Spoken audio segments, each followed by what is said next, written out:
Hello kids! In this video I'd like to show you how to draw a bulldog in a sweater. If we just draw the dog with lines and then add some color to the sweater, we'll end up with a really cute drawing that has a lot of contrast, which is actually one of the elements of art. Let's get started. Let's begin by drawing the top of the bulldog's head. I'm going to make some marks to plan how big that's going to be. Then I'm placing my pencil on that center line and drawing a curve down on the right and a same kind of curve on the left. Notice I have added center pencil guidelines on my paper. I really do think they help you see where to draw. Now the bottom part of the dog's head comes down about this far and then curves up in the center. So I'm putting my pencil on that right side and continuing that line down, then making a graceful curve back up to the middle. After one side is done, then we just need to do our best to draw the same kind of curved line on the other side. That inside muzzle shape is going to start here and connect to the head here and here.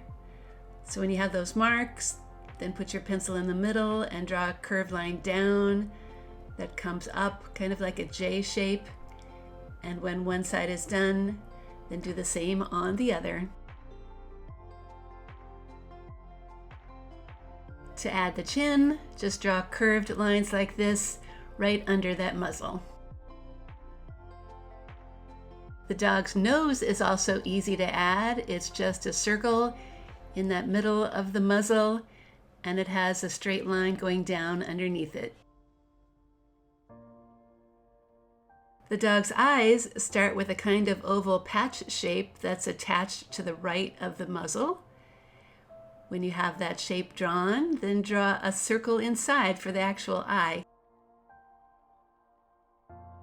After one side is done, then we of course need to draw an eye patch on the other side, the same kind of shape, and then the same size circle inside.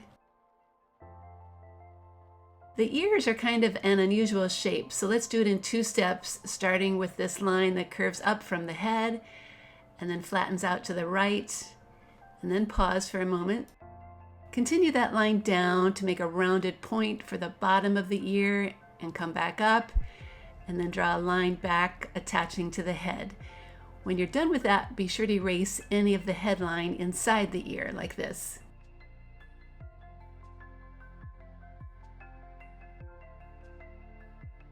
Okay, let's do the same thing for the other side, starting with the top flat part of the ear.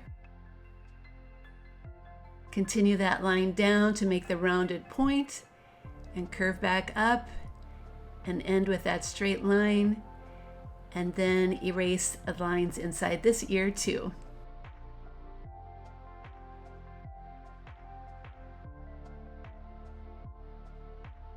Now we can move on to drawing that sweater. Let's begin by drawing that top edge that's just a curve on both sides, like this. Add a line on the right and the left for the sides of the sweater. And now we can have fun adding a pattern inside. Now you're welcome to design whatever kind of sweater you want. If you would like your dog to look kind of rounded though, it does help to begin with curved lines like this. It'll give the dog a little more dimension. I'm going to go up and add some short texture lines to the top of that sweater to make it look a little more thick. Now to finish my design, I'm just going to fill in those rows with zigzag lines that touch on the top and the bottom, but you could certainly fill these in with anything else that you'd like. The only rule is to have fun. I mean, how often do you get to design a sweater for a dog?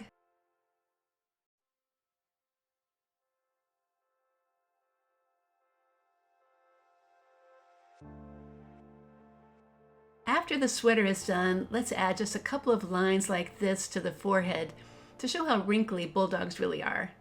Now that's all we need to draw with our pencils, so we can switch over to a kind of medium tip black marker and trace over all of our dog and all of our sweater designs.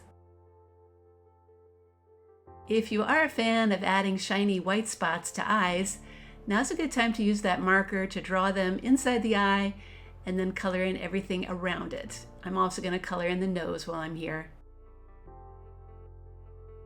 After the tracing is done, I always like to take a moment to erase any pencil lines that are still showing.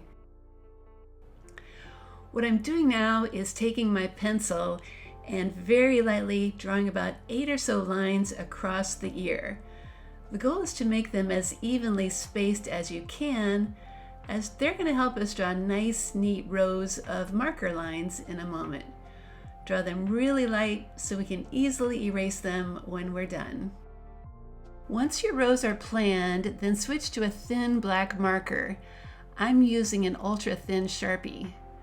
Start to make little rows of marker lines from one side of the ear to the other. If you just draw in between those pencil lines and try not to touch them, you'll end up with some pretty nice orderly looking rows.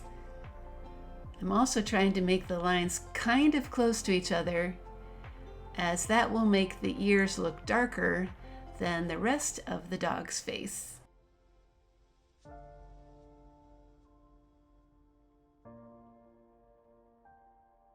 If you'd like to see that again, here's another look as I draw the same thing on the left ear. Starting with those very light pencil lines, about 8 or so, which are evenly spaced and very light. After those rows are planned, then I'm doing the same thing by filling them in with the short marker lines. And the goal is to keep the spacing similar to whatever you have started on the other side. Now the same thing is going to happen around the eyes. Draw 2 or 3 rings around them very lightly with your pencil.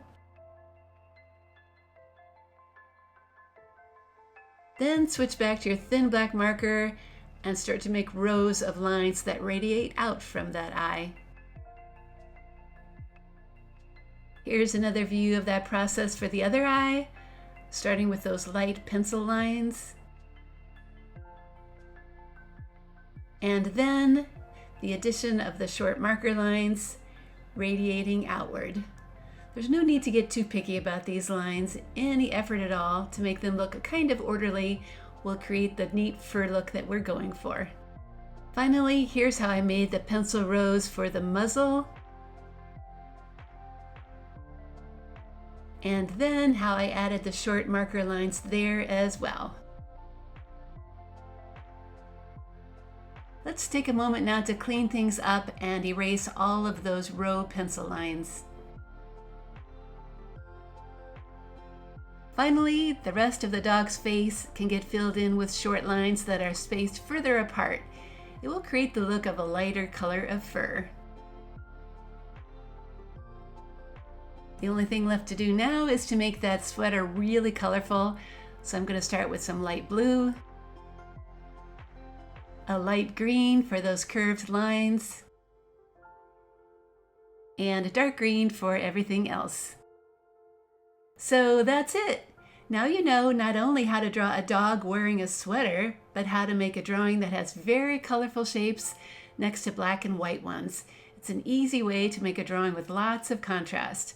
At Art Projects for Kids, you'll find many more drawing video lessons just like this one, including how to draw a bear and a raccoon and a tiger in a sweater. I hope you check them out too.